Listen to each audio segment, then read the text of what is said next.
The night Harlan Haskins rode past the Covington homestead and saw that amber light burning behind the curtains at midnight, something shifted deep in his chest like a stone rolling loose from a canyon wall, and he knew without a single reasonable explanation that he was not going to ride on. It was the autumn of 1878 in Caldwell County, Kansas, a stretch of land that sat on the edge of everything untamed, where the buffalo grass rolled like a brown sea under the October wind, and the stars pressed so close to the earth that a man could almost believe the sky was trying to swallow the ground whole.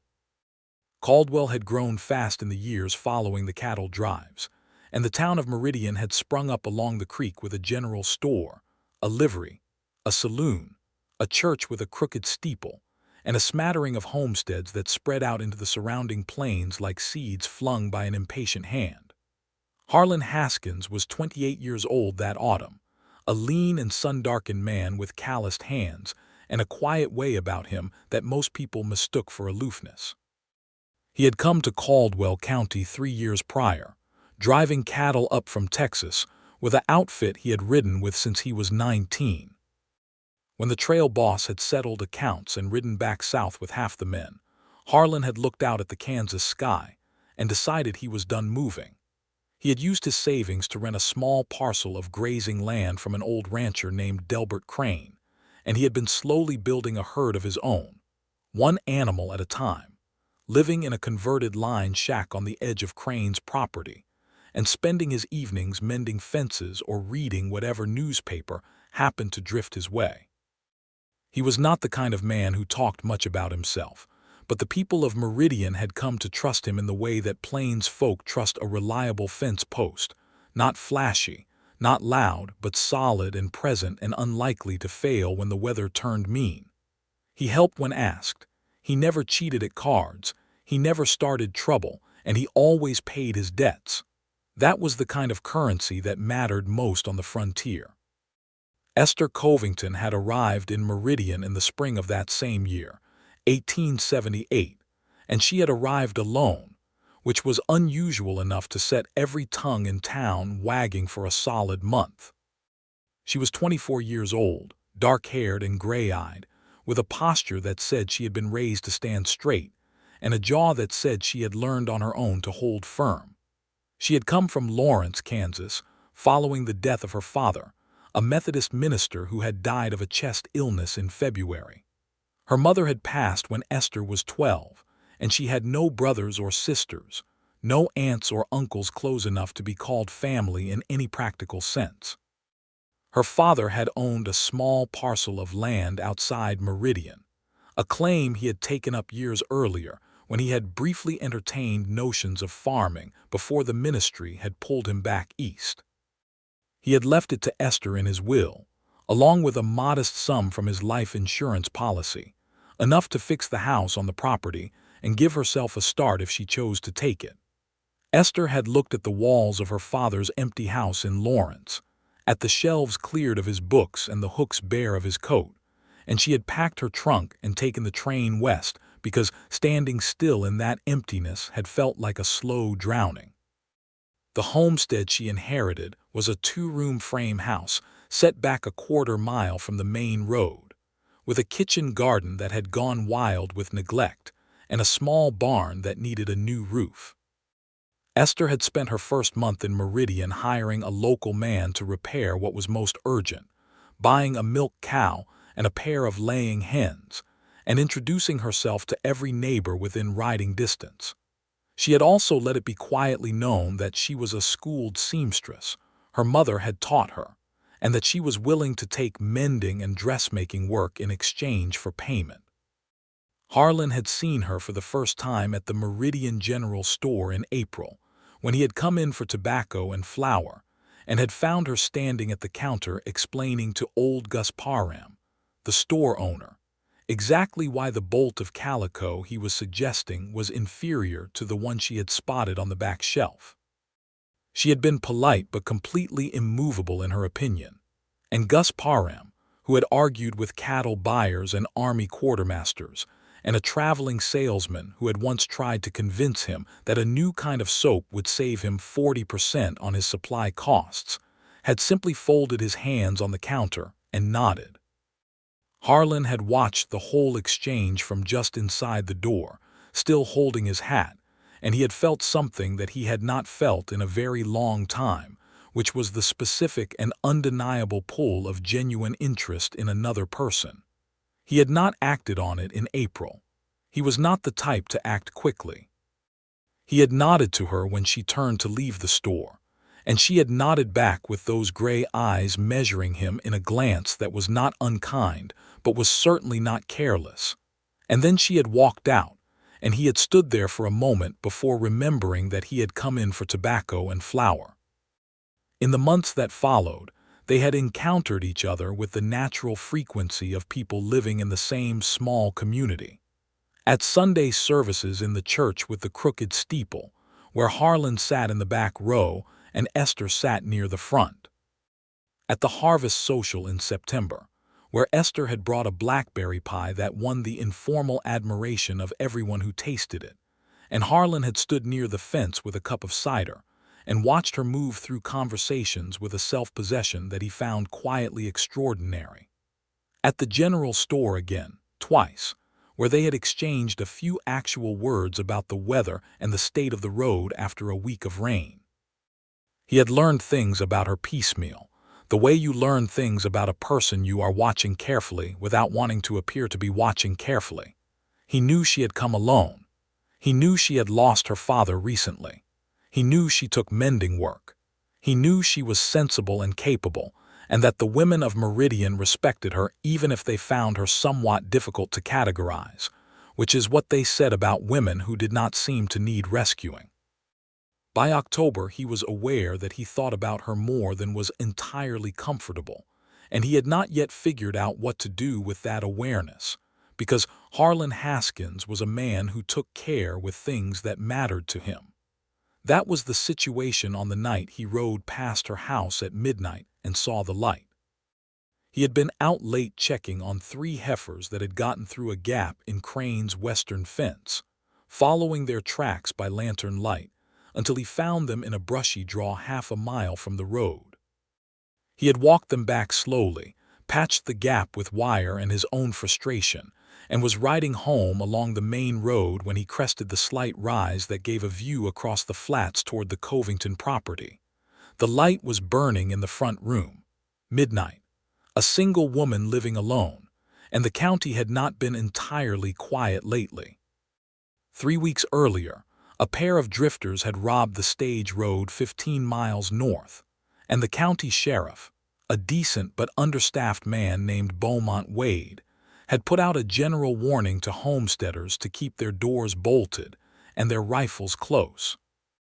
Harlan knew this the way he knew all things that affected the safety of the county he had decided to call home, which was to say he had taken it seriously and had added an extra bolt to the door of his own shack.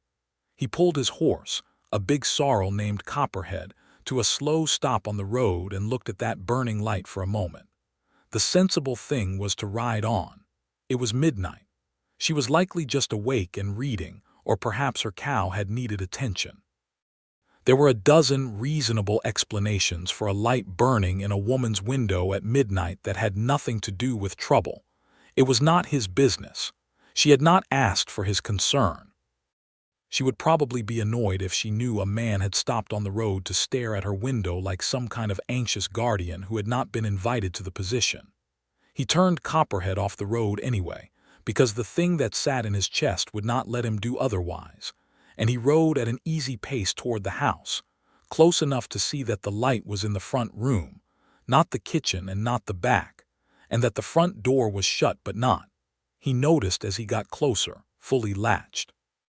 The door was standing just slightly open in the way that doors stand when they have been left in a hurry, or when someone inside has pressed against them in distress. He dismounted 20 feet from the porch and tied Copperhead to the fence post with a loose knot, the kind you use when you might need to move fast, and he walked slowly up to the porch steps and stopped. He did not go to the window. He did not press his face to the glass. He stood at the base of the steps and listened. From inside he heard a sound that was not words and was not anything dangerous, but was the sound of a person weeping very quietly, the kind of weeping that a person does when they believe no one can hear them, and they have been holding it in for a long time. Harlan Haskins stood on the bottom step of Esther Covington's porch in the cold October dark, and he made a decision. He sat down on the top step, facing the yard with his hat in his hands and his back against the porch post, and he settled in the way that a man settles when he intends to stay. He was not going to knock. He was not going to announce himself. She had not asked for company and she deserved her privacy. But that door was not latched, and there were drifters in the county, and he was not going to ride away and leave her alone and unguarded at midnight in October until he knew she was all right. He sat there in the dark and listened to the wind move through the grass and to the sound of Copperhead shifting his weight by the fence. And after about 20 minutes the weeping inside went quiet, and then there was the soft sound of movement, and then the scrape of a chair, and then a long silence. He was considering whether he had perhaps fallen asleep sitting up, which was something he was capable of when sufficiently tired, when the front door swung open and Esther Covington appeared in the doorway with a lantern in one hand and a small shotgun in the other, both pointed, in their respective ways, in his direction. "Who is there?" she said, and her voice was steady in a way that he recognized as the steadiness of someone who has made a decision to be steady regardless of what they feel. "Harlan Haskins," he said, and he held both hands out to the sides away from his body so she could see them clearly. "I'm not armed toward you. I was riding past on the road and saw your light and your door was not latched, and I sat here because I wanted to make sure you were all right. That is the whole explanation." There was a silence that felt very long. The lantern light moved slightly as she adjusted her grip on it, and he could see her face now, which showed very clearly that she had been crying but also showed that she was not going to acknowledge that if she could help it. "That is a very unusual thing to do," she said finally. "Yes, ma'am," he agreed. "I imagine it probably is." Another silence. Then she lowered the shotgun by about half. "How long have you been sitting there?" "Maybe half an hour, maybe a little longer." She absorbed this. "Without knocking." "You were not in any danger that I could tell," he said. "And I did not think you wanted company. I just did not want to ride off." She looked at him for a long moment in the lantern light. He could see the tracks of tears on her face and the slight redness around her eyes, and she looked like a woman who had been carrying something very heavy for a very long time and had just set it down in a room alone, which was not a look that invited witnesses. But she did not slam the door. "It would have been appropriate to knock," she said, but the sharpest edge was leaving her voice. "I know it," he said. "Why did you not?" He turned his hat in his hands once. "Because sometimes a person needs to know someone is there without having to perform being all right for them. I figured if you needed me, you would hear me on the porch eventually, and if you did not need me, you could go back to sleep and never know I was here." The lantern swayed slightly in the night breeze. She stood in the doorway looking at him with an expression that he could not entirely read, which was not unusual because Esther Covington's expressions rarely offered themselves up for easy reading.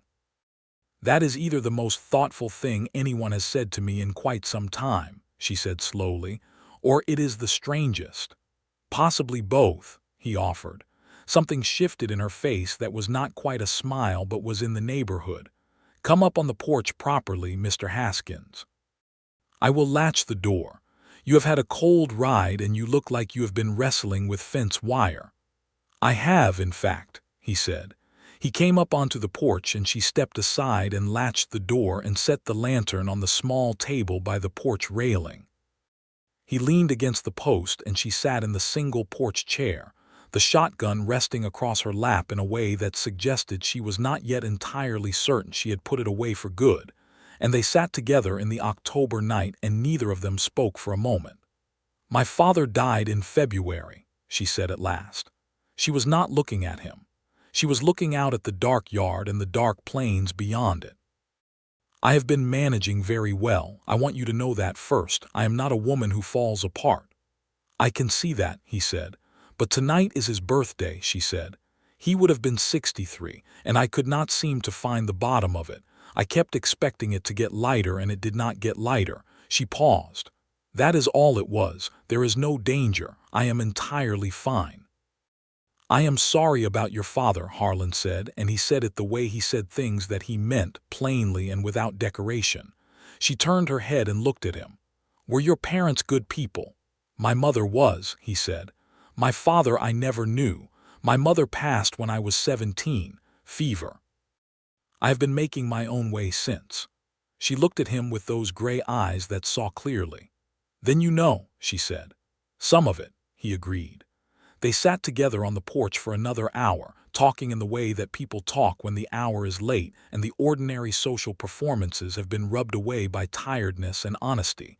And Harlan learned more about Esther Covington in that hour than he had pieced together in 6 months of careful observation.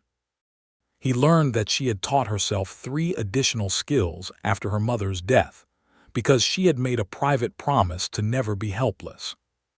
He learned that she had read every book her father owned and had opinions about most of them. He learned that she was building the homestead not as a refuge, but as a deliberate life, that she had chosen it with her full intelligence and was not waiting for anything to rescue her from it.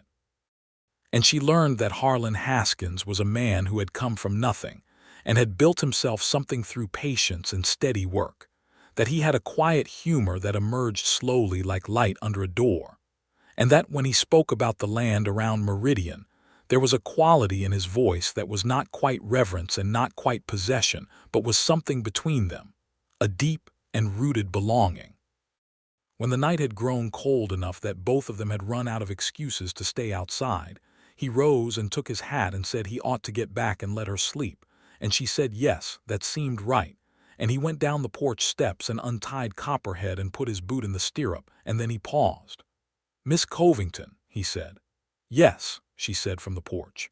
If you find yourself needing to talk again, he said, I would not object to it being at a more reasonable hour. He could see, even at that distance, that she was smiling. Good night, Mr. Haskins, she said. Good night, he said, and he rode home through the cold dark with the feeling of a man who has been walking in a dry country for a long time and has just found water. The next 3 weeks were a kind of deliberate courtship that neither of them named directly, which suited them both because they were people who preferred to do things before they announced them. Harlan found reasons to pass by the Covington homestead at reasonable hours. He repaired a section of her fence where a post had rotted through, arriving early one Saturday morning to do it, because he had noticed the leaning post from the road, and the job needed doing. She brought him coffee, and they stood in the cool morning discussing the likelihood of early snow, and when the fence was repaired, she insisted on paying him for the work, and he refused politely but firmly, and she gave him a look that said she would find another way to square the account. She did, 3 days later, by leaving a plate of cornbread tied in a cloth at the Crane property gate with a note that said simply, for the fence work. She had done this, he understood, because accepting charity was something she could not do without balancing it, and the understanding of that was one more thing he filed away about her with something approaching tenderness. He attended church every Sunday now, with a degree of attention that he had not previously brought to the exercise, and after services, there was always a natural gathering on the church steps in the mild autumn sun where people talked, and Harlan and Esther talked, easily and at length, in a way that the rest of Meridian noted with the specific interest that small communities take in romantic developments among their members. Margaret Parham, who was Gus's wife, and who considered herself the social weather vane of Meridian, told her friend Clara Webb that she had never seen Harlan Haskins stand still and talk for that long to anyone, man or woman. Clara Webb told her husband, who told 3 men at the livery. By the end of October, most of Meridian had formed an opinion about Harlan Haskins and Esther Covington, and most of the opinions were favorable, though old Ezra Dunn, who disapproved of things as a general practice, said that a woman living alone on a homestead was setting a poor example, and someone ought to point her toward more sensible arrangements. Nobody paid Ezra much attention because Ezra disapproved of everything, including, on one memorable occasion, rain. Harlan was at the Meridian General Store the first week of November buying winter supplies when he overheard a conversation that set his teeth on edge. Two men he did not recognize were standing near the far end of the counter, dusty from the road, and talking in low voices with the specific kind of casualness that men use when they are trying to appear more casual than they are. Harlan was not close enough to hear all of it, but he heard enough. A mention of the Covington place, a question about whether the woman who lived there had any hands working the property, and then a laugh that had nothing friendly in it. He bought his supplies without revealing that he had heard anything, and he walked out to his wagon with a settled and deliberate calm that was not the same thing as being calm, and he drove directly to Sheriff Beaumont Wade's office on Meridian's Main Street. Beaumont Wade was a heavy-set man of 50 with a gray mustache and a careful intelligence behind his tired eyes. He had been sheriff of Caldwell County for 9 years and had seen enough of the frontier's harder edges to take threats seriously without losing his head over them. Harlan told him what he had heard, exactly as he had heard it, without adding or subtracting anything. Beaumont listened, then leaned back in his chair. "Those two match a description I got from the stage line last week," he said slowly. "I have been looking for them. You did right to come to me." He paused. "The Covington property is the most isolated homestead on that road." "I know it," Harlan said. "I cannot station a man out there indefinitely," Beaumont said. "I only have 2 deputies and 3 counties to cover." "I understand," Harlan said. "I will handle it." Beaumont looked at him steadily. "You are a careful man, Haskins. Do not let careful become reckless." "I will not," Harlan said, and he meant it. He drove to the Covington homestead directly. Esther was in the kitchen garden, pulling the last of the season's root vegetables before the hard frost came, and she stood up when she heard his wagon and came to the fence with dirty hands and a questioning look. He told her clearly and without trying to soften it so much that it lost its meaning. He told her about the men, about what he had heard, about what he had told the sheriff. He watched her face go still with that particular stillness she had, not fear exactly but a sharp gathering of herself. "What would you recommend?" she said, and her voice was level. "I would recommend that you keep your doors bolted at night," he said, "and that you let me come by in the evenings for the next while until Beaumont locates those men. Not to stay, just to be visible. A property that shows signs of someone watching it is a less appealing target than one that appears unwatched." She was quiet for a moment. "That would require a considerable amount of your time," she said. "I have the time," he said. She looked at him. "And if I said I was capable of watching my own property?" "You are," he said without hesitation. "I have not got a single doubt about that. But there is no sense in managing alone when there is someone willing to help, and being willing to be helped is not the same thing as being helpless." She held his gaze for a moment, and he could see her turning that over, setting it alongside her deep preference for independence, weighing it honestly. "All right," she said, "but I will feed you while you are here. I will not have a man sitting on my porch for my benefit without feeding him properly." "That is more than fair," he said. So began a pattern that settled over the next 2 weeks as naturally as snow settles on ground that is ready for it. Harlan came by the Covington homestead most evenings after his own work was done, arriving around supper time and staying 2 or 3 hours. Esther fed him whatever she had made, which was always simple and always good because she cooked the way she did most things, with competence and without fuss. He would do whatever small tasks needed doing around the property while there was still light, and then they would sit together, sometimes on the porch wrapped in their coats against the November cold, sometimes at the kitchen table where the wood stove put out a steady warmth, and they would talk.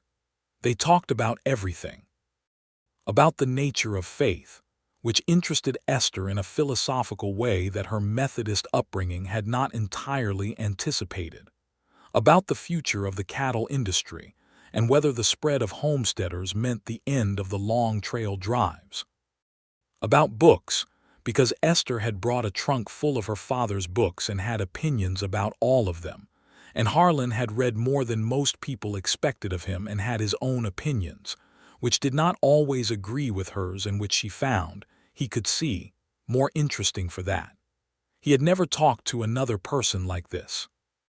He had not known it was possible to sit at a table with someone and feel both entirely at ease and entirely alive at the same time, like a fire that burns warm and steady without consuming what it touches. Beaumont Wade caught the two drifters on the 8th of November, 12 miles from Meridian, attempting to hold up a farm supply wagon on the northern road. He sent word to Harlan by way of a note delivered to Crane's property, and Harlan rode to Esther's house that evening and told her. She read the relief on his face before he spoke the words. "They have been caught," she said. "This morning," he confirmed. She nodded slowly.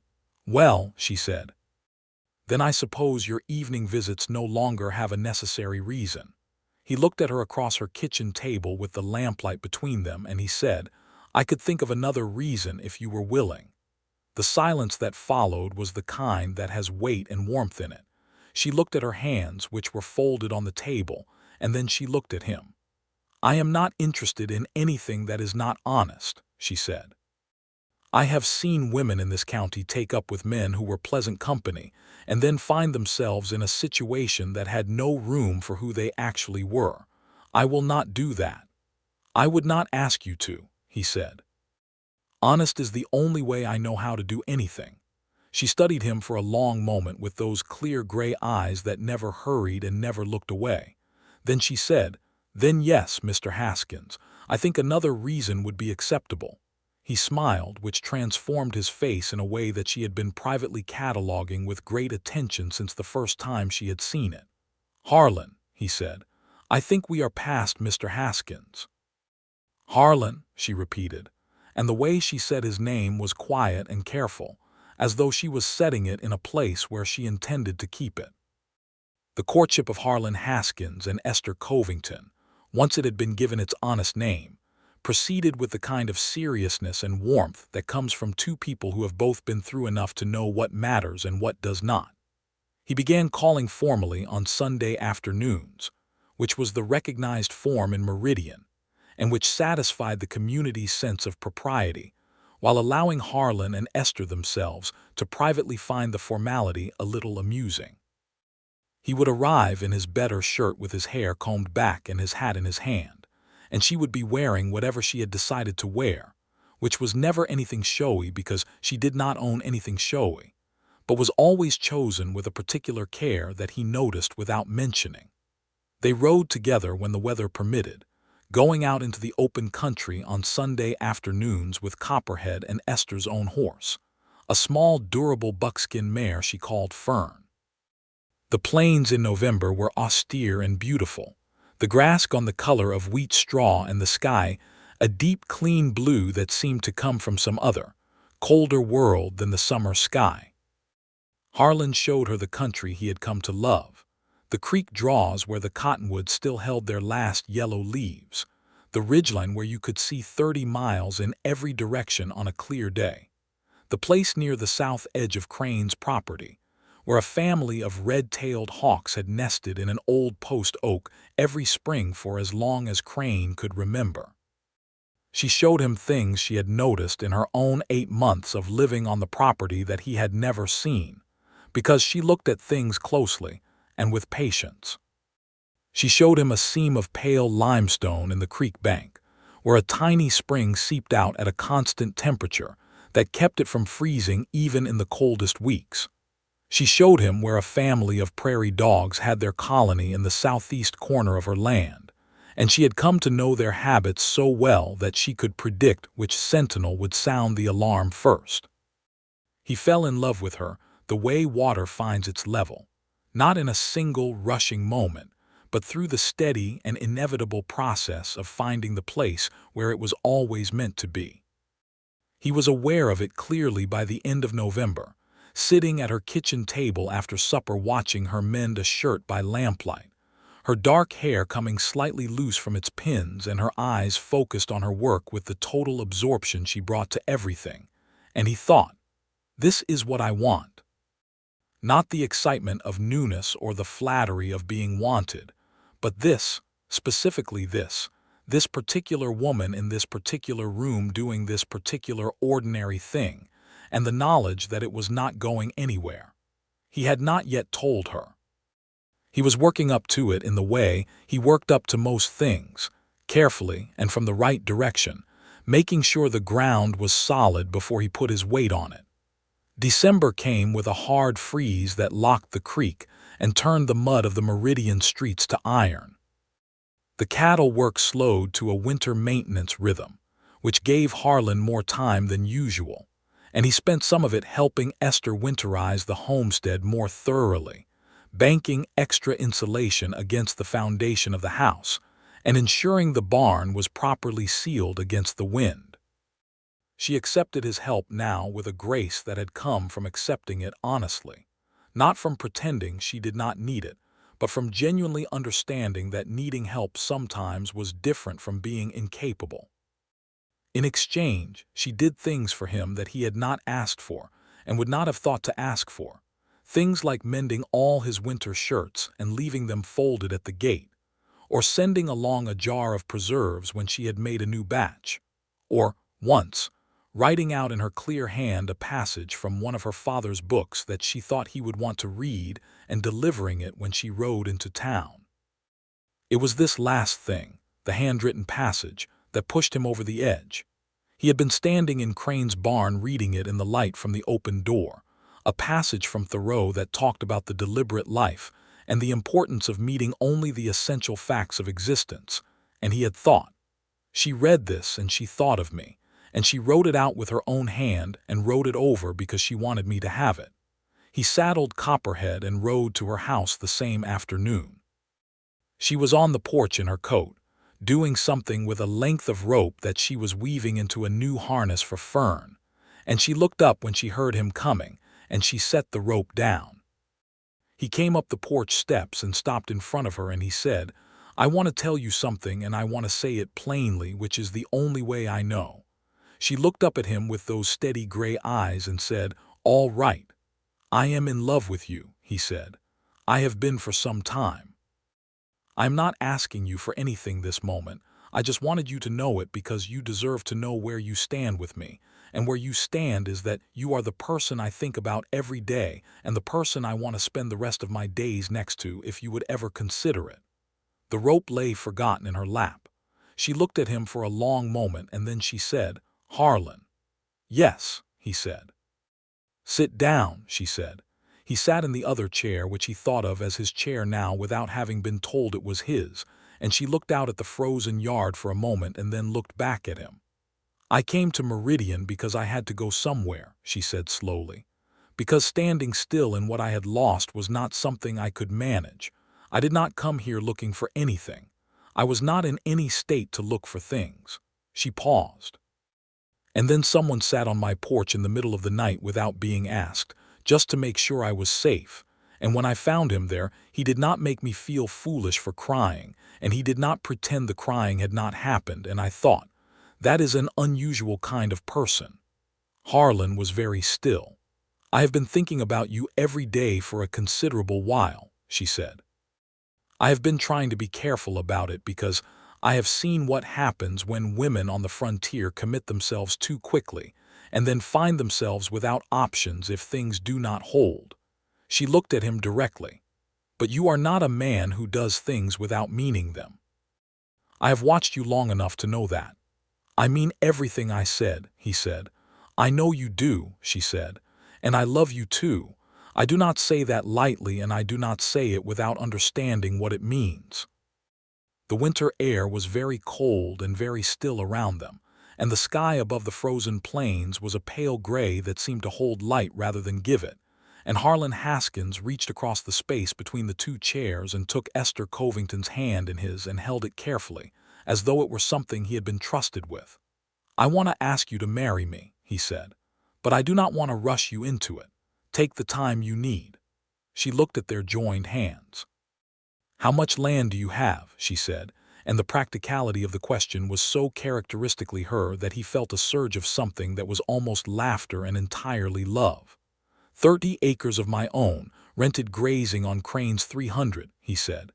"The shack is small, but it can be expanded. I have 23 cattle and the number is growing. I am not rich, but I am building something real and I am building it to last." "And if I kept the homestead," she said, "my 30 acres would join with yours." "Yes," he said, 60 acres to start is a good foundation." She was quiet for a moment. "I would want to keep the homestead. My father left it to me and I have made it mine and I would want it to stay in my name alongside whatever we build together." "That is entirely right," he said without hesitation. "What is yours is yours. I would never think otherwise." She looked at him, and the look on her face was something he had not seen before, something that was neither her professional competence nor her guarded independence, but something underneath both of those, something younger and more open and more trusting, and he understood that he was seeing the part of Esther Covington that she showed to very few people, and that she was showing it to him deliberately. "Yes," she said. "Yes," he said. "Yes, I will marry you," she said.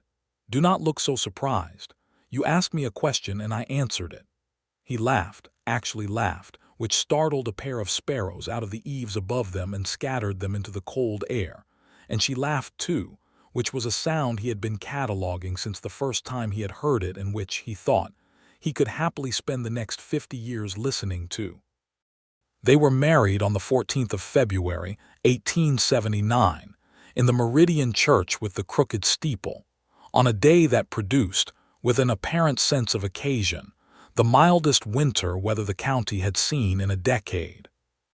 The sun was out and the air smelled like thawing earth and wood smoke, and the whole of Meridian came out for it, because Harlan Haskins getting married was an event that warranted attendance. Esther wore a dress she had made herself from a length of pale blue wool she had ordered from the Parham store weeks in advance, and she wore her dark hair pinned up with a small arrangement of dried prairie flowers that she had gathered in the fall specifically for the purpose. She looked, as Clara Webb later told 4 different people, like a woman who had made a considered and joyful decision, which was different from looking like a bride, the way a house is different from a shelter. Harlan stood at the front of the church in his best coat with his hat held against his chest and watched her come down the aisle toward him, and he felt completely calm, which was not what he had expected to feel, and which told him more certainly than anything else that this was right. He was not nervous. He was certain. They said the words before Reverend Abner Cole with the quiet directness that suited them both, and when it was done and the Reverend said he could kiss his bride, Harlan put his hand against Esther's face and kissed her in the church in front of all of Meridian, and Margaret Parham cried into her handkerchief, and even old Ezra Dunn, who had shown up because he showed up to everything, did not disapprove. The celebration afterward was at the Parham's property, which was large enough to hold the gathering, with food provided by what seemed like every woman in Meridian, and music from a fiddle player named Amos Creel, who had the gift of making people want to move their feet. Harlan danced with his wife in the cold winter sunshine, which was not a thing he had done since he was a young boy at a Texas summer dance, and he was clumsy with it, and Esther was patient and precise, guiding without appearing to guide, which was, he thought, exactly how she did everything. They settled into a life that grew from the 2 properties the way a river grows from 2 streams joining, stronger than either alone and shaped by the particular way they came together. The first decision was the house. The shack on Crane's property was not going to serve as a family home, being small and poorly insulated and belonging to someone else. Harlan and Esther agreed that the Covington homestead, her property, would be their home and that they would build onto it. Over the spring of 1879, they added 2 rooms, a larger bedroom for themselves and a room they called the workroom, which Esther used for her sewing and Harlan used for records and equipment maintenance, and which was understood by both of them to have a third potential purpose that they did not yet discuss directly. The cattle operation moved to the Covington land. Harlan built a proper barn over the summer, a real one with a sound roof and good drainage and stalls for 6 horses, and he began fencing the pastures more systematically, and the herd grew. By the end of 1879, he had 38 cattle and had sold a dozen at the fall market for a sum that significantly improved their financial position. Esther kept her sewing and mending business and expanded it, because the community had grown and the demand for a skilled seamstress had grown with it. She took on 2 girls as learners, 17-year-old Dorothy Crane, Delbert's granddaughter, and 15-year-old Nora Webb, Clara's youngest, and she taught them with the same direct patience she brought to everything. She made enough from the sewing to buy the materials for the house expansion herself, and to establish a small savings account at the Meridian Bank, which she and Harlan maintained separately from the ranch account, and which Harlan was entirely comfortable with because Esther's financial independence was not a challenge to him, but a thing he genuinely valued. They were, the people of Meridian observed, the kind of married couple who seemed to like each other, which sounds obvious but is less common than it ought to be. They were seen together at the store and at church and in town and always in conversation, always attending to whatever the other was saying with a specific quality of interest that was different from the polite performance of interest and was the real thing. They argued too, because both of them had strong opinions and neither of them was the type to subside into agreement simply to keep the peace, but their arguments were conducted with a basic respect that meant they almost always came out the other end having learned something. The question of injustice was not separate from their life on the plains. They lived in a county where the original peoples of the land had been displaced by the same expansion of settlement that had given them their homestead, and Harlan had been a trail driver long enough to have seen the systematic violence of that displacement at close enough range to carry the weight of it. He did not talk about this easily, but when Esther asked him about it directly on a winter evening in their kitchen, he talked about it honestly and with a grief that he had not often allowed himself to articulate. She listened with the same attention she brought to everything, and she said, "And we are here on land that was someone else's first." "Yes," he said. "I do not know what to do with that," she said. "Neither do I entirely," he said. "But I think knowing it and not looking away from it is the beginning of doing something." There was a family of Kaw people, a man named 2 Horses and his wife and 3 children, who camped periodically near the creek at the south end of the Covington property. They had been doing so since before Esther arrived. The prevailing attitude in Meridian toward this was unwelcoming, and there had been pressure from some of the townspeople for the county sheriff to remove them. Harlan and Esther had discussed this and had agreed that 2 Horses and his family were not trespassing, because they were not doing anything harmful, and the land had been theirs far longer than it had been anyone else's, and that they would not participate in efforts to remove them.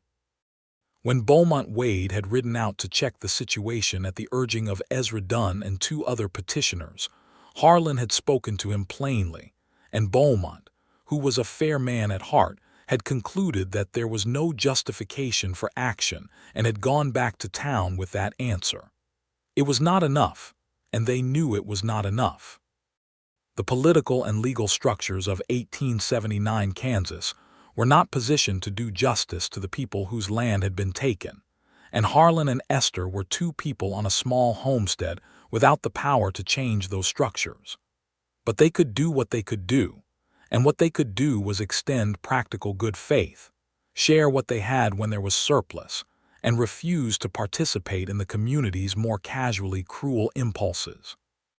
2 Horses had, on a cold January morning, helped Harlan locate 3 missing cattle that had drifted south in a storm, returning them to the fence without being asked and without expecting payment, though Harlan had offered it, and 2 Horses had accepted a side of smoked pork and a bag of cornmeal, both of which were practical rather than charity.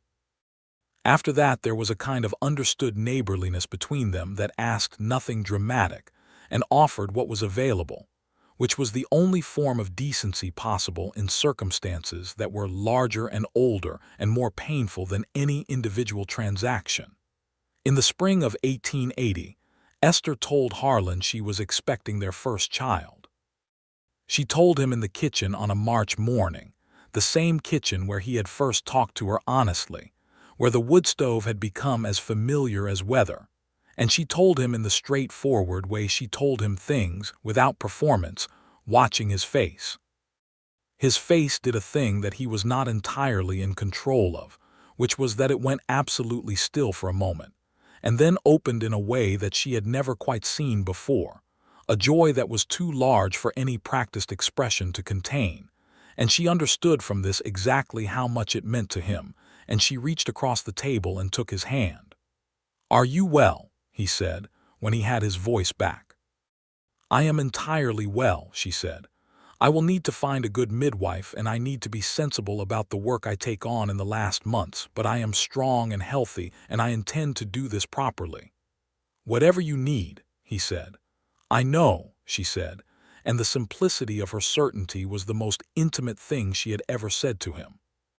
The child was born in October of 1880, delivered by a midwife named Vera Hutchins, who had brought more than 200 babies into the world in 3 Kansas counties, and who treated the whole process with a matter-of-fact competence that Esther deeply respected. The labor was long but not dangerous, and the baby was a boy, a solid and furiously indignant boy who announced himself to the October morning at a volume that startled Copperhead in the barn. They named him James, after Esther's father, James Robert Haskins, because Esther said that a child ought to carry some weight of where they came from, and Robert had been Harlan's mother's father's name, the only grandfather Harlan had any real information about. Harlan held his son for the first time wrapped in the blue wool blanket Esther had knitted for the purpose, and the expression on his face was one that Esther, watching from the bed, stored in the most permanent part of her memory. He was looking at the baby with an expression that contained wonder and terror and love in equal parts, the love being the largest of the 3 by a considerable distance. "He has your eyes," he said. "He has your chin," she said. "That is unfortunate for him," Harlan said. "I like your chin," she said. He sat on the edge of the bed with the baby in the crook of his arm and looked at his wife, who was exhausted in the deep way of a woman who has done the most demanding work of her life and knows it and is satisfied about it. And he said, "You are the most remarkable person I have ever known." "I know," she said, which was not arrogance but simple acceptance, and she was almost asleep before she finished saying it. James was a good-natured, curious baby who became a good-natured, curious child, crawling with single-minded determination from one end of the house to the other by the time he was 8 months old, and attempting to converse with Copperhead through the paddock fence before his first birthday, with a seriousness that suggested he expected the horse to engage meaningfully with his arguments. The ranch grew steadily through 1881 and 1882. Harlan brought in a young hand named Pete Riordan to help with the expanding herd, a 19-year-old from Missouri who worked hard and asked sensible questions, and between the 2 of them, they extended the fencing program and improved the water situation on the southern pastures. The cattle market was reasonable in those years, not spectacular but consistent, and the Haskins operation became one of the more stable small ranches in Caldwell County. Esther's sewing business had evolved by 1882 into something that was less about mending other people's work and more about her own designs, because Meridian had grown enough that there was a market for actual dressmaking, and Esther was good enough that women came from neighboring towns for her work. Dorothy Crane, who had been her first learner, was now skilled enough to handle most of the basic mending work, which freed Esther to focus on the more complex jobs that paid better. She had a second savings account by this point, a business account, and she kept her accounts in a ledger that was as precise and clear as anything Harlan kept for the ranch. They made decisions together always. Not in the way of a husband who informs his wife of what has been decided and considers the matter settled, but in the way of two people who believe the other's judgment is worth having and who have found that two minds working in the same direction tend to arrive at better answers than one. This was not conventional for 1882, and some of the older men in Meridian found it vaguely unsettling, and Harlan did not care in the slightest. On an evening in the spring of 1883, they were sitting on the porch that had been the beginning of everything, watching James run in circles in the yard with the specific uncontainable energy of a 2-year-old who has recently discovered what legs are for, and Esther said, without looking away from the child, "I think James is going to need someone to run in circles with." Harlan looked at her. She looked at him then with a smile that was smaller and more private than her usual smile, the one she reserved for things that were just between them. "When?" he said. "November, I think," she said. He looked at his son pursuing a butterfly across the grass with absolute conviction, and he looked at his wife in the porch light, and the feeling in his chest was the same one he had been feeling since that cold October midnight when he had stopped on the road and seen a light burning and had not been able to ride on.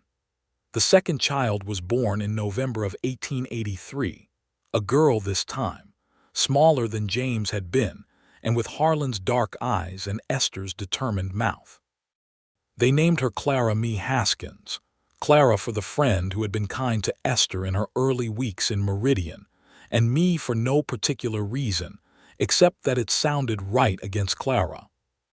James, who was 3 years old when his sister arrived, approached the new development with a philosophical uncertainty that gradually gave way, over the following weeks, to a fierce and proprietary affection. By Christmas, he had appointed himself her primary protector, which manifested mostly in standing between her and Copperhead when Harlan carried her out to see the horses, because horses, James had apparently decided, could not be trusted with babies regardless of their history of good behavior. The years that followed were the kind of years that are difficult to describe dramatically, because they did not contain dramatic events, but were instead made of the accumulated weight of ordinary good things, which is the best foundation any life can have.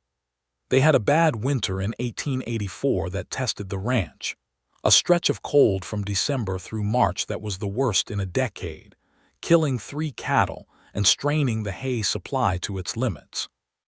Harlan and Pete Riordan worked through it, and Esther organized a community effort to share resources among the 3 homesteads on the South Road, which helped everyone get through. When the spring came and the grass came back, the relief was the kind that is only fully available to people who have genuinely earned it. They had a dry summer in 1885 that tested the garden and the creek, and they responded by digging a second cistern and expanding the kitchen garden the following year in a way that allowed them to store more against future shortfalls. They had a barn fire in 1886, caused by a lantern knocked by a spooked horse, which consumed the back section of the barn and threatened the whole structure before Harlan and Pete and 2 neighboring farmers who saw the smoke got it under control. Nobody was hurt and most of the equipment was saved, and the barn was repaired in 2 weeks by a combination of their own labor and the neighborly help of half a dozen families, because that was also how the frontier worked. The same community that gossiped and quarreled and sometimes failed itself would also show up at 3 in the morning with buckets and muscle when the need was real. Esther stood in the yard in the early morning after the fire was out, watching the smoke dissipate into the pale dawn sky, and Harlan came and stood next to her with soot on his face and his hair a ruin, and she took his hand and held it without speaking. After a moment he leaned down and pressed his forehead against hers, and she closed her eyes. "We will fix it," he said. "I know we will," she said. "I am not worried about the barn. I was thinking about what might have happened if you had not been in there when Copper kicked the lamp." He was quiet for a moment. "I was in there," he said, "and everything is all right." She held his hand tighter. "Everything is all right," she agreed, and she was aware, standing in the smoke-smelling dawn on the land that was hers and his and their children's, that she had arrived at a happiness that was not the absence of difficulty or the guarantee of ease but was something more durable than either of those, a happiness that was built into the daily texture of her life and would not be taken by any single thing. James was 5 when the barn burned, and he remembered it for years afterward as the first genuinely frightening thing he had experienced, which was testimony to the extent to which his parents had built him a childhood of fundamental security.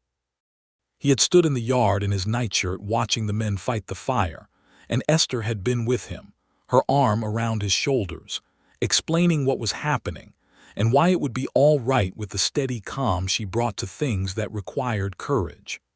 Clara at 2 had slept through the entire event, which was held up as evidence of her character by her parents and later by herself.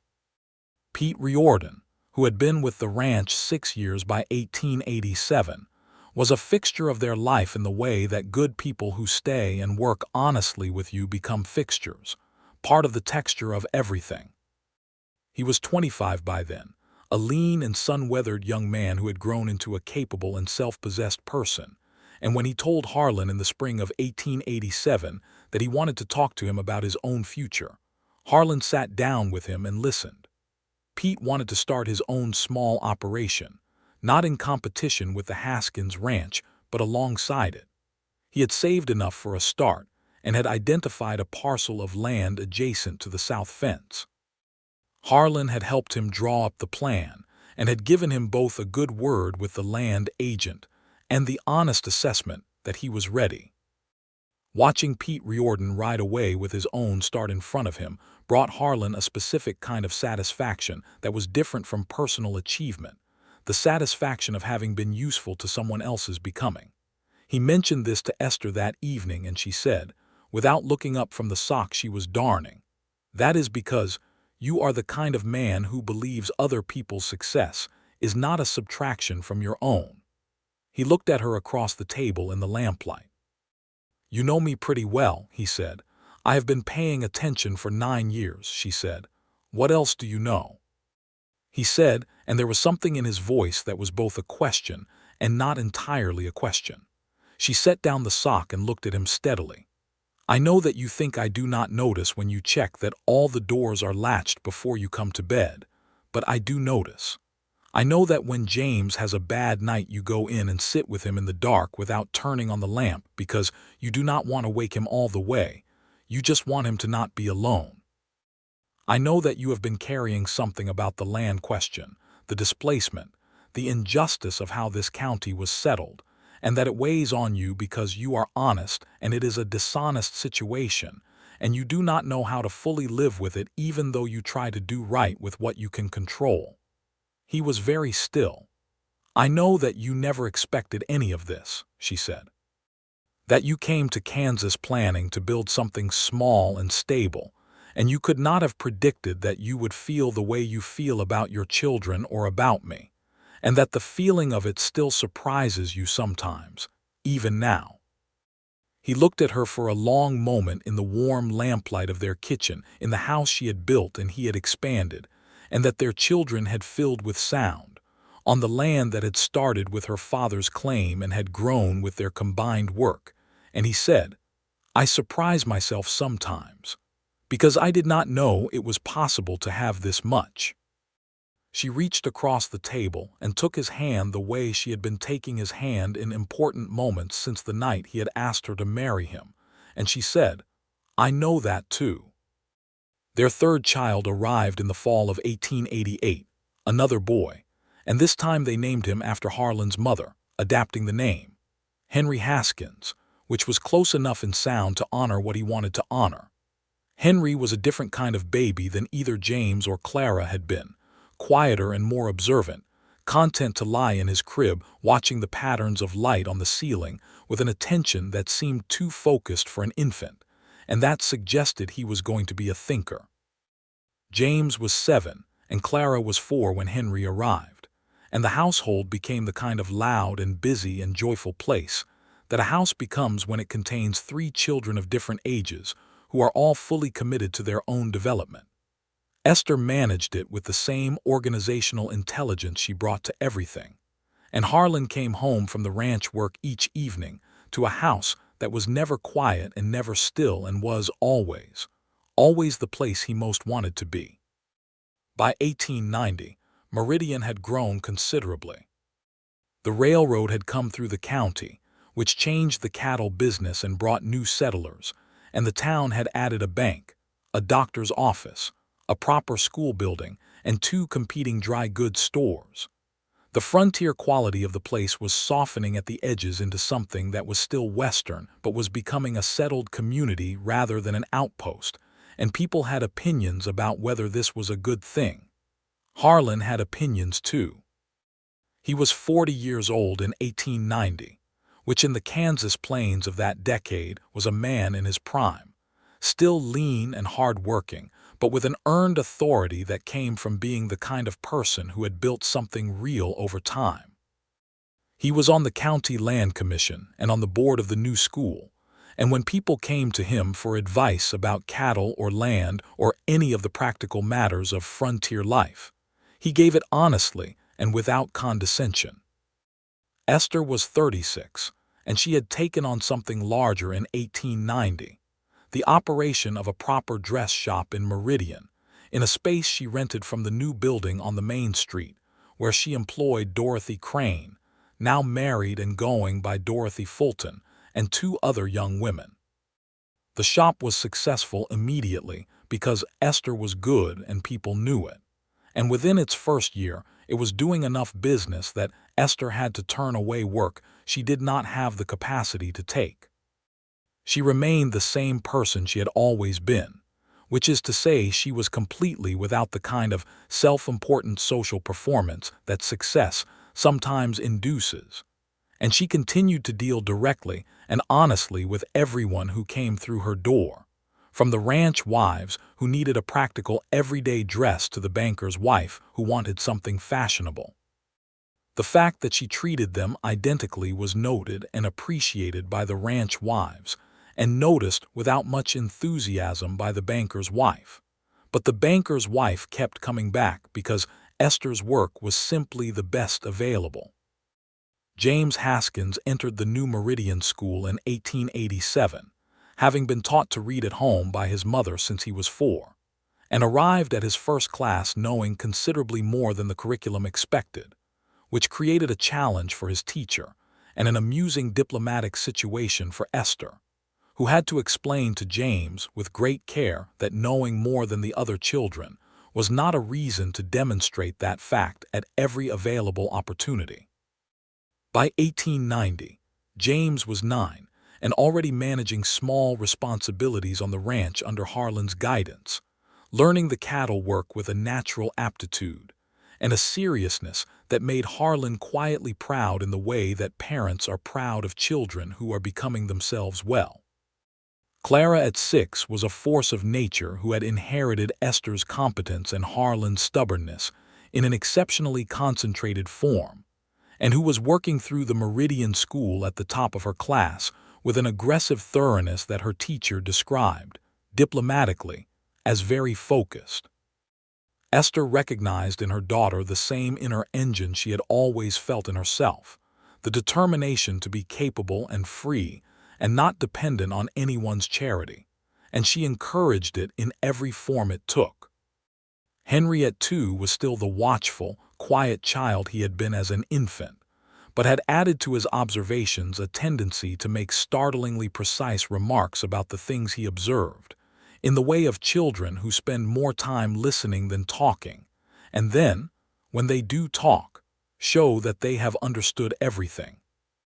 On a Sunday afternoon in the spring of 1891, Harlan and Esther rode out together on Copperhead and Fern, the 2 horses now aging but still sound, to the ridgeline at the edge of the south pasture where you could see 30 miles in every direction on a clear day. James was at home with specific instructions about watching his younger siblings, which he had accepted with the gravity of an elder statesman. They sat their horses on the ridge and looked out at the country below them, the homestead visible from this distance as a cluster of buildings in the sea of grass, the barn solid and well repaired, the house expanded to accommodate a real family, the kitchen garden in its spring configuration with the first growth showing green, the fence lines running straight across the land in every direction, marking what they had built. 13 years, Harlan said. 12 years married, Esther said. 13 years since you sat on my porch in the middle of the night. You remember it was exactly 13 years. I remember everything about that night, she said, and when she looked at him there was something in her face that was the same thing he had seen the night on her porch when she had come to the door with the lantern and the shotgun, that specific clarity of a person encountering something real. Tell me, he said. She was quiet for a moment, looking out at the plains. I remember being in the most absolute loneliness I had ever felt, she said. My father's birthday, 6 months since he had died. And I had been so busy being capable, so busy managing everything correctly, that I had not let myself feel how alone I was in any of it. And then that night she paused. It went through me, the whole weight of it. He listened without interrupting, which was what she needed. And then I heard something on the porch, she said. Just a small sound. And I thought, whoever is out there, they are there without being asked, because they chose to be there, because they saw that something might be wrong and they would not just ride on. She looked at him. Do you know what it is like to have someone choose not to ride on when they could have just ridden on? I know what it is like to not be able to, he said. Yes, she said. I know you do. That was the first thing I understood about you. She looked back at the homestead below them. That you are a person who cannot ride on when someone might need something, not because you are obligated, because you are made that way. He looked at her profile against the wide Kansas sky, this woman he had loved for 13 years and would love, he was certain, until he ran out of years to love her in, and he said, You are the reason all of this means anything. The ranch and the house and the children and all of it. Not because I could not have built it without you, because I might have built some version of it, but because without you none of it would have meant what it means. She turned and looked at him with the directness that had never left her, that clear gray gaze that saw everything and softened nothing and was still, after all these years, the most honest thing he had ever been given to look at. I know, she said, and then quietly, me too. They rode back down to the homestead as the afternoon light went golden across the grass, the two horses finding their own way home with the comfort of long habit. And when they came into the yard, James was on the porch with Henry on his hip, which was probably not a standard child-minding position, but was clearly functional. And Clara was in the kitchen garden pulling weeds with a focused fury that suggested she had declared war on something. Harlan dismounted and took Copperhead's reins and looked at his son on the porch and his daughter in the garden and his wife swinging down from Fern with the ease of a woman who had been riding these plains for years, and the evening air smelled like good earth and coming supper, and the particular quality of Kansas spring that he had come to associate with everything he called home. Papa, Clara called from the garden. There are rabbits getting under the east fence again. We will fix it tomorrow, he said. I already started fixing it, she said. Of course she had. He looked at Esther and she was smiling, the full smile now, the one she kept for things that were her whole life and she knew it, and he smiled back, and between them passed the kind of understanding that does not need words because it has been built from 12 years of words and silences and work and children and cold nights and good seasons and hard ones, and is stronger than any single expression could carry. The summer of 1891 was generous, with good rain and good cattle prices, and a kitchen garden that produced more than they could eat or put up. So Esther organized a distribution of the surplus to 3 families on the South Road who had had a harder spring. This was done without announcement and without ceremony, which was how she preferred to do things, because the point was the doing and not the credit. Henry, now 3, had begun talking in full sentences that contained an unsettling level of accuracy about the emotional states of the people around him. He told Pete Riordan, who came over for Sunday dinner with his wife and their own infant son, that Pete looked like he had not slept because he was worried about something. And Pete had stared at the 3-year-old for a moment and said that was about exactly right. Esther and Harlan exchanged a look over Henry's head that contained both amusement and a kind of wondering acknowledgement that they had made, among their 3 children, one who was going to be quite something. The Meridian School Board was discussing the possibility of expanding the school program to include a secondary level by 1892, and Esther was involved in those conversations because she was on the school board and had strong opinions about what a proper education should contain, especially for girls. The question of what girls were expected to learn and do and become was not a simple one in 1891, and the prevailing assumptions of the community were not always aligned with what Esther thought was right, and she said so plainly and built her arguments carefully and won most of them because she was more prepared than anyone else in the room, and she did not get angry. She got precise. Harlan attended these meetings when he could and sat in the back and watched her work, which was one of his private pleasures. In September of 1891, on an evening that was cooling into fall with the particular smell of turning grass and coming winter, Harlan came in from the ranch work and washed at the basin and sat down at the kitchen table and said, "I want to tell you something." Esther looked up from the ledger she was working on. "I have been happy," he said. "I know that sounds like a simple thing, and maybe it is, but I was not sure when I was young that I was going to be. I grew up without much, and I spent my 20s without much in the way of roots or permanence, and I used to think that was just the shape my life was going to have." He looked at his hands on the table. "And then I rode past your house one night and your light was on and I could not ride on." She was very still, watching him. "And everything that has been built since then," he said, "has been because of that, because I stopped and sat on your porch and waited to know you were safe." He looked up at her. "I want you to know that I am grateful for it every day, not just the life we have built but for who you are. For being the kind of person who came to this place alone and made it her own, and who could have managed everything without me and chose not to because she decided I was worth keeping." The lamplight was warm on the table between them. Outside, the autumn wind moved through the grass that was theirs, past the barn and the garden and the good fences, over the land where they had grown their life together. She reached across and covered his hands with hers. "Harlan," she said. "Yes," he said. "You are a very good man," she said. "And I have known a great many people, and I want you to understand that I know what I am saying when I say that because I have compared." He turned his hands under hers so their palms were together. "You are the best person I know," he said.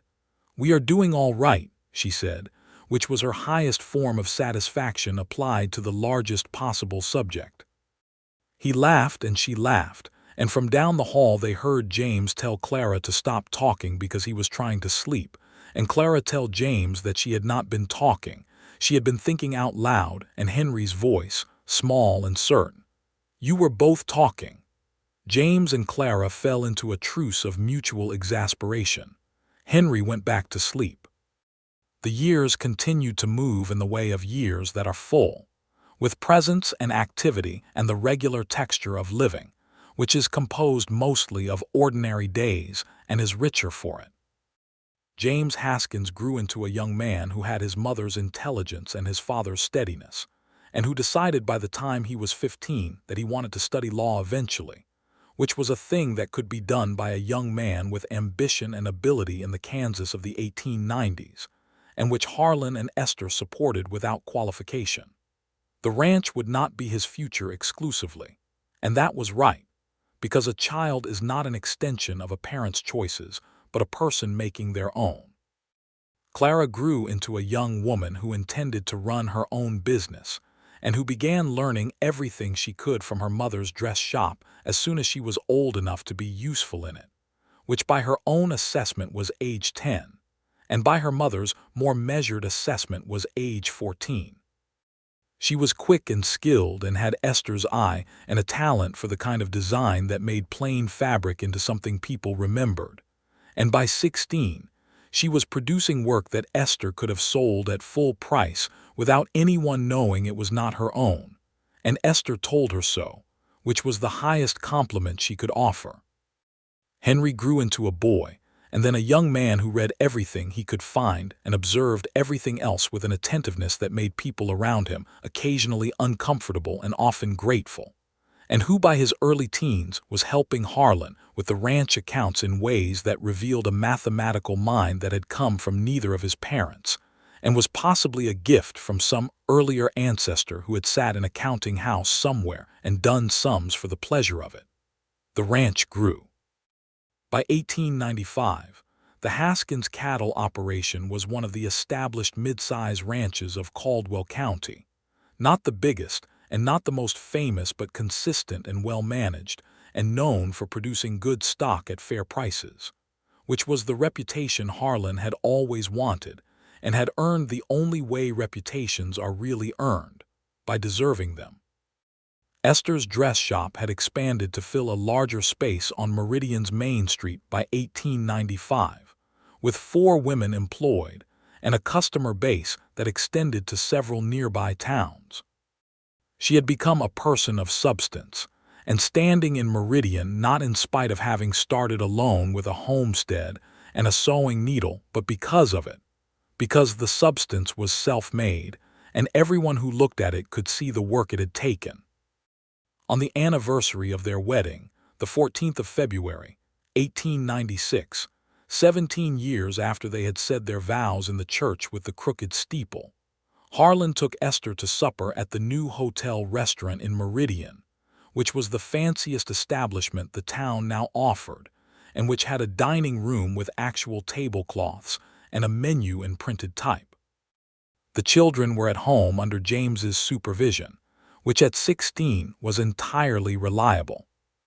They sat across a table from each other in the candle-lit dining room and ordered food from a printed menu, and Harlan looked at his wife and thought, not for the first time and not for the last, that she was the most beautiful person he had ever seen, not in a simple or uncomplicated way, but in the way of someone who has become more themselves over time, whose character has grown more clear and defined with the years in the way that good wood grain becomes more visible as a piece of furniture ages.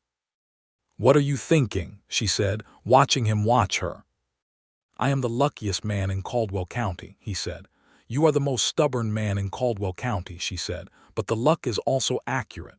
"I stopped on the road 17 years ago," he said. "You did," she said, "and you came to the door with a lantern and a shotgun," he said. "I did," she said. "You cannot be too careful." "You were never afraid of me," he said. "You assessed me and made a decision." She smiled. "I decided within approximately 2 minutes that you were not a threat." "What told you?" he said. "The way you held your hands out to the sides when I opened the door," she said. "You did it before I asked you to. You anticipated that I would want to see your hands and you showed them to me without being asked. That told me a great deal about how you think about the people around you." He thought about this. "I had not realized that was what told you. Most people do not know what they reveal," she said. "You reveal things constantly. You are actually quite transparent for a man who says very little." He reached across the table and she met his hand halfway, the way she always met him halfway in everything, completely and without reservation and without making it small. "To 17 more," he said. "To many more than that," she said firmly, and raised her water glass. They drove home through the February night, wrapped in their coats, the horses moving at an easy pace through the cold air, and the stars were out in their full winter arrangement, brilliant and close, the way the Kansas sky had always seemed to Harlan since the first time he had looked up at it and decided to stay. The Covington homestead, which had been Esther's first and was now theirs together, was lit from within when they came down the road toward it, the windows warm and yellow in the February dark, and the sound of voices came from inside. James and Clara, apparently debating something with the particular vigor of adolescents who have strong opinions and parents who have encouraged them to have and argue for strong opinions, and Henry's occasional precise interjections cutting through both of them like a compass needle finding north.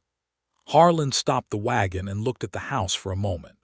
The light in the window, the sound of his family. Esther looked at him and then looked at the house, and she understood what he was feeling because she felt it too, the recognition of having arrived at the thing you did not know you were building until it was built, the gratitude for the particular shape the years had taken. "Do you remember," she said softly, "what I thought when I found you on the porch that night?" "You thought I was very unusual," he said. "I thought," she said, "that you were the kind of person who does not ride on." "And I thought, I have not met many people like that." She looked at him. "I was right, as it turns out."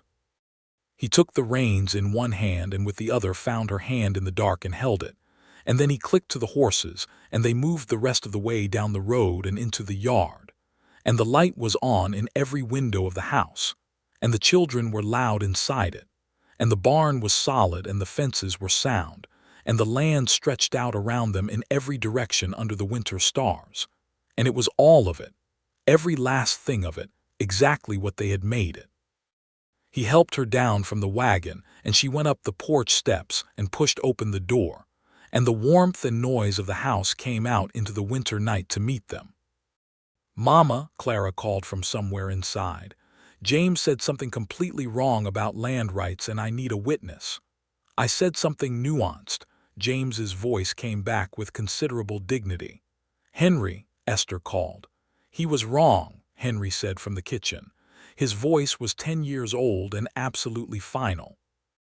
Harlan came up the porch steps behind his wife and followed her into the warmth and light of their house, and he reached back and latched the door the way he always latched it, firmly and completely, and hung his coat and hat on the hook by the door that had been his hook for 16 years.